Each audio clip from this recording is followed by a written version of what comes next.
আচ্ছা বলেন তো, পৃথিবীর সর্বপ্রথম ধর্ম কোনটি, ইসলাম নাকি হিন্দু ধর্ম? চ্যাটজিপিটি তখন অনেক গবেষণা করে আমাকে উত্তরে জানালো পৃথিবীর সর্বপ্রথম ধর্ম নাকি হিন্দু ধর্ম। এইটা শুনে চ্যাটজিপিটিকে আমি আবারও একটা প্রশ্ন করলাম, আচ্ছা আপনি যে বললেন পৃথিবীর সর্বপ্রথম ধর্ম হিন্দু ধর্ম, তাইলে আপনি বলেন তো পৃথিবীতে আল্লাহ সর্বপ্রথম কাকে সৃষ্টি করেছিলেন? চ্যাটজিপিটি তখন উত্তরে বলল, পৃথিবীতে সর্বপ্রথম আল্লাহ আদম নবীকে সৃষ্টি করেন এবং তিনিই ছিলেন পৃথিবীর বুকে সর্বপ্রথম মানুষ এবং সর্বপ্রথম নবী। তখন আমি চ্যাটজিপিটিকে আবারও একটা প্রশ্ন করলাম, আচ্ছা আদম আলাইহিস সালাম যদি পৃথিবীর সর্বপ্রথম মানুষ এবং সর্বপ্রথম নবী হয়ে থাকেন, তাহলে বলুন তো ওনার ধর্ম কি ছিল?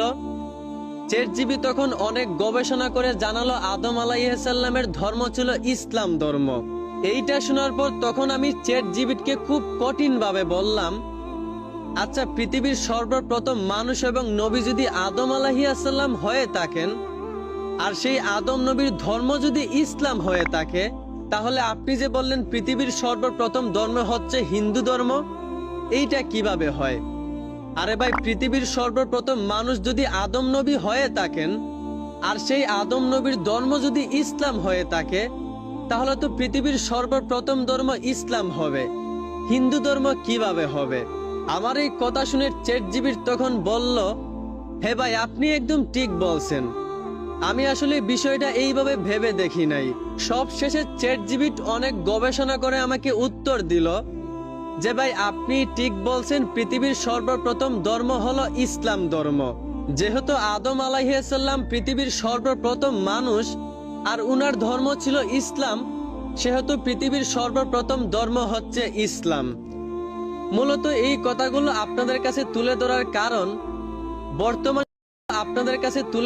কারণ বর্তমান সময়ে আমরা প্রায় মানুষটাই অনেক গুরুত্বপূর্ণ উত্তর জানার জন্য চ্যাটজিপিটিকে প্রশ্ন করি।